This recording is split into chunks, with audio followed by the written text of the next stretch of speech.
Disclaimer: this video may contain flashing lights or strobing effects. If you suffer from seizures or any other similar health concerns, please consult your doctor before watching this video. Also, the viewpoints expressed in this video are my own, based on my own experiences as a disabled gamer and accessibility consultant. There will undoubtedly be areas of accessibility or disability I may overlook, as I do not have that specific lived experience, but feel free to input your accessibility related concerns for the game that I may be unaware of in the comments below. Hello everyone, and Happy New Year! Accessibility Gamer here, looking to talk about the accessibility of a new JRPG called Shujinkou. The three titular characters are called Shu, Jin, and Ko. Shu is a retired samurai, Jin is a demon fox suffering from amnesia, and Ko is a princess. It is often said that learning a language is usually easier when you're a child, because your brain is essentially like a sponge and easily absorbs information when you're young. When it comes to learning a language, however, there are additional considerations that need to be taken into account if you want to reach a wider audience that includes gamers with disabilities. Two of the easiest metrics to achieve, in my personal and professional opinion, include big font and color contrast. As soon as Shujinkou loads, it is immediately obvious to me that I will not have to worry about getting headaches or trying to struggle with reading small font, because in this very first screen, I am greeted with a very beautiful black background with big white text that is easy for me to read with my one eye and 2080 vision. This opening heartfelt message from the game's director, Julian Rice, to his mother showcases the commitment to accessible design, not only by including a black background with big white text that is easily readable by people with low vision, but it also includes a green focus indicator right next to the word continue, showing you exactly where the focus is. This style of showing focus is present throughout various menus of the game, showing you exactly where you are when navigating the game's various menus. As someone who gets lost easily in menus, I appreciate this design choice because I can easily tell where I am when navigating a menu. As you start the game, you can choose if you are interested in learning Japanese, and then choose the levels of fluency, which start from I'm a native, I'm fluent, I know some Japanese, or I'm not really experienced yet. After that, you can select if you want the text to be displayed in English or in Japanese kanji and kana. Then you can select the difficulty level, which goes from harmless to easy, normal, hard, and extreme. Once you finish selecting the type of experience you want, a summary is provided for your review to make sure you agree with the decisions that you selected earlier. This is great for accessibility because certain gamers with cognitive challenges greatly benefit from verifying that everything that has been chosen meets their needs. The menus that pop up are very helpful and structured in a way that helps digest the information without overloading you, such as this menu that discusses the structure of blue text, which introduces the concept of kanji, one of the three Japanese writing systems, which is the most complex of the three. The other two writing systems are Katakana and hiragana. Many years ago, I tried learning Japanese using a book. The book that I used was called Genki, the second edition, an integrated course in elementary Japanese. While I was able to quickly start learning the katakana and the hiragana, I ran into a problem that you will see shortly. Once I ran into kanji, you will be able to see exactly what my problem was, even if you don't have the visual impairment that I have. Here, you can see two images side by side. The left image is a screenshot of the Genki book that I used many years ago when I was originally studying Japanese. The section highlighted in yellow is the kanji that I am unable to read. I am able to read everything else within that sentence except the kanji. The problem is that I'm not able to make out the kanji in that particular sentence due to the hiragana beneath it also being too small for me to read with my 20/80 vision. Compare that to the kanji for the word absolutely on the right hand side, which is taken from the blue text section I mentioned earlier. This is a section where you can go back and you can review a list of kanji that you've come across whenever you would like. Compared to the Genki book, I don't have as much of an issue reading the kanji in Shujinkou, or reading the hiragana above it. If needed, I can zoom in using the PlayStation 5's zoom in feature, which is a great move, because unlike other game developers who prevent that feature from functioning when you play their game, the developer for this game, Rice Games, did not disable that feature, and this allows for the zoom in feature to be usable by gamers with low vision. When it comes to learning words and handling combat, Shujinkou combines these two things with a unique mechanic known as Kanakae Orbs, which perform two main functions in the game.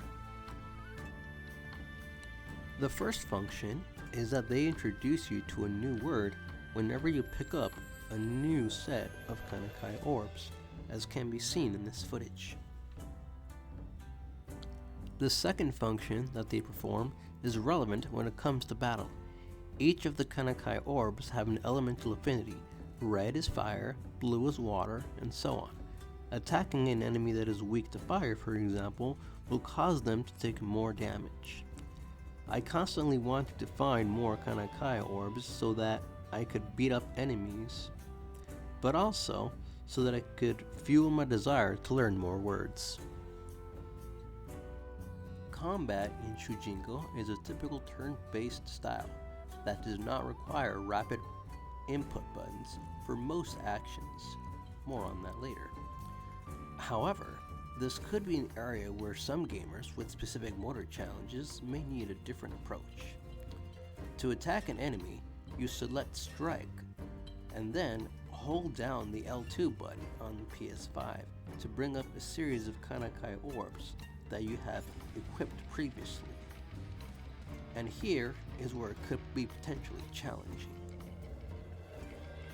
At the time of this writing, there is no option to turn that hold option for L2 into a single toggle, as opposed to holding it down. So for people like myself who have pain when they have to hold down buttons for any amount of time, this can be a bit annoying. But if you have, for example, the PlayStation Accessibility Controller or any other similar assistive technology that would perform the same function, then there would no longer be any concern because you would have mitigated that challenge. Apart from earning experience, battles also give you the opportunity to learn the names of enemies. And once you hit an enemy with the correct character, a portion of their name is revealed. Each section of their name that is revealed increases the amount of damage done to that enemy when hitting them with any characters that are part of their name which have already been revealed. In this fight, you can see the enemy's name is originally unknown. His name is mentioned to be Motoshige. From there, it is up to you to figure out the correct Kanakae Orbs to equip in order to unlock his name during attacks and do higher levels of damage. During fights, you can eventually fill up an energy gauge that results in an awakening attack, or kakusei, as it's known in the game. These attacks are powerful attacks that you can unleash either by pressing a specific set of buttons within a certain amount of time, or by hitting a specific area when the focus indicator is within that area. Which method you end up using will depend on the character that is currently using their awakening attack. I had difficulty doing Shu's awakening attack for two reasons. One is that there is not sufficient contrast between the selector and the actual area you are supposed to be triggering the awakening in. As a result, I'm not able to tell where the focus is. Secondly, the selector is way too fast. Usually, by the time I actually hit it, I'm usually not even in the right area. The same is true for Toshiro's kakusei. Fortunately for me, even though I hit it once I am outside of the designated area, I still do a significant amount of damage. My favorite kakuseis were definitely Shiroto's and Jin's because I do not have any difficulty activating them. Their kakuseis were real easy. I prefer their kakuseis over Shu's or Toshiro's. Early on in your travels, you will find kanban. These are signs that will have various pieces of information about Japanese verbs, greetings, and adjectives, just to name a few items. The font is big enough for even someone with low vision like myself to be able to read most of them comfortably. For anything that's a bit smaller, zooming in helps. A really neat feature about kanbans that I liked is that it also shows you how some of the words will be pronounced, along with their English translations and writing order of that specific character, depending on which kanban you are looking at. I constantly found myself searching for kanbans because I wanted to keep learning, wanted to keep absorbing the information, and I would always get a little bit sad when I ended up finding all the ones for that specific dungeon. When it comes to navigating within the labyrinth, you may have to play the game like I do if you have motion sickness or if you need something to focus your eyes on. Because there is no camera focus on the player when you are within the labyrinth, in order to avoid getting motion sickness if you suffer from that sort of thing, I would recommend turning on the map and looking at your position on the map in order to orient yourself and find your location. Fishing is an activity that also plays a role in helping you learn.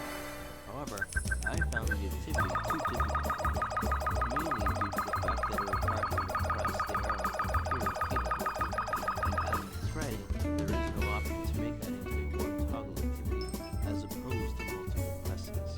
But again, as mentioned earlier, this can potentially be mitigated by using the PlayStation Accessibility Controller or any other assistive device that performs the same function, depending on your motor challenges. Fortunately, fishing is optional and you are not forced into it. You can also practice writing kanji, katakana, and hiragana whenever you want once you progress far enough into the story. You are also able to get a feel for how the stroke order is for various characters.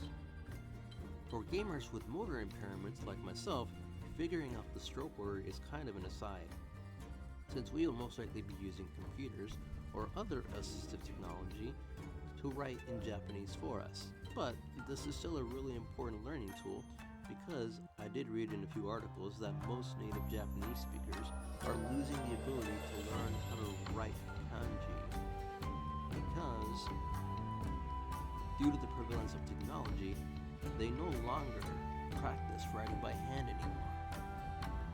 I did ask on the official Discord if there are plans to implement a screen reader for the games. And what has been communicated to me is that there could potentially be an opportunity to implement a screen reader in the sequel. The game itself does come with some accessibility features coded into the game. These features include a hold to mash button, which allows you to hold down a specific button rather than pressing it repeatedly. You can also disable flashing lights, which I have on. But some attack animations may show a white color on the screen, just like Toshiro's kakusei attack. So do be aware that there may be areas where that implementation may not be 100%. Overall, I found the game to be highly addictive and would highly recommend the game to anyone who struggles with learning Japanese using traditional books as a source, because this game definitely filled the need that I wasn't able to fill using traditional learning methods, and this was only the demo. The full game, which releases February 13th for PlayStation 5 and PlayStation 4, is certain to have way more content. Additional release windows are set for Steam and Nintendo Switch. You can join the official Discord to join the community. See the link in the description of this video. Do you think you will be playing this game? Let me know in the comments below.